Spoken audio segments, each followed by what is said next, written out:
Welcome to Millennium Computer's fast online tutorials for student reporting.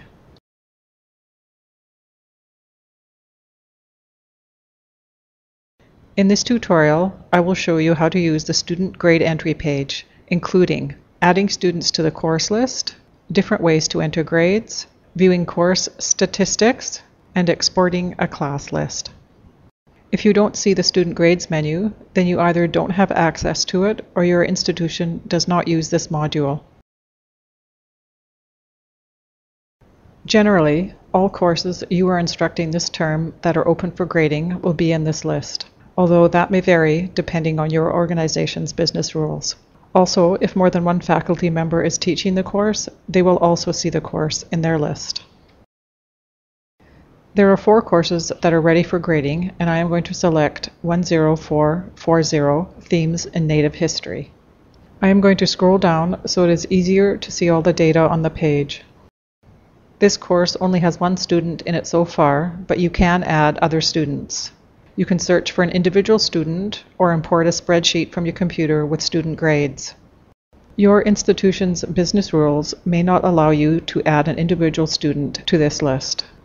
Click the icon that looks like a magnifying glass. Search for the student by first or last name or by student ID. I am typing the full name, but you can also type only a portion of the name.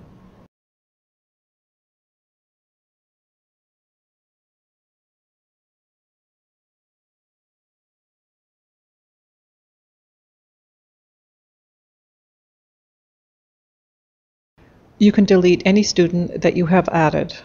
You're probably wondering about the little 2-person icon, and I will be explaining that in a couple of minutes.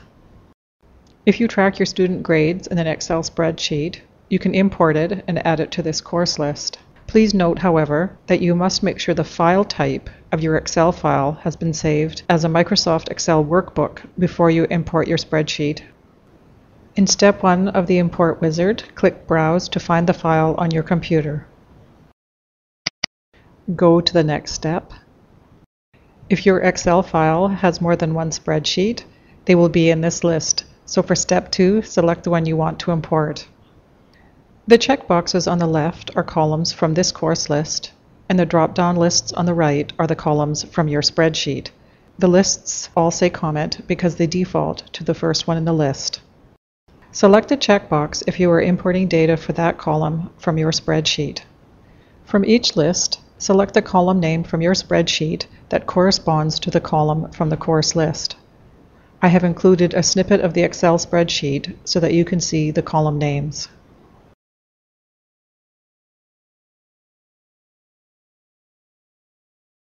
When you are finished step 3, you can click the Import button. In step 4, the grades from the spreadsheet are added, and when you are ready, you can save the imported class list. To add a grade for a student, you can type the percentage and then tab, and the letter grade is automatically added, although you do have the option to change it to a different letter grade. Pressing tab again takes you to the percent field for the next student.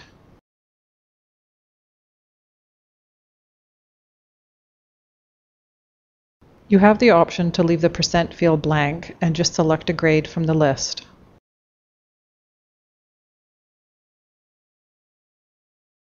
For this student, I have selected DEF, which is a special grade and means deferred. When you assign this grade, you can add a comment. The graded date field is for when you come back later to grade the student. You can select this checkbox if there is a conflict between the student and approver, for example, if they are related. If a student is not gradable, for example, they are auditing the course, you can disable the record by clicking this 2-person icon. This icon will only display if you have added the student. The record is grayed out and the grades no longer show. To enable the record, click the icon again. Please note that the last 3 options, the special grade, conflict, and making a student not gradable, are business settings and may not be available at your institution. Click Save to update your class list. Always remember to save your data before you leave this page. To get a visual of the student grades, you can view the class stats in column or pie chart format.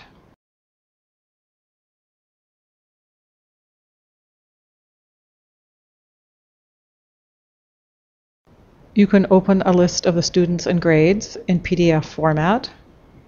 An exact copy of the list opens, and you have the option to print it if you want. You can also export the class list to Excel and save it to your computer. From the list, you can select the approver you want to send this course list to. And finally, you can click the Submit for Approval button.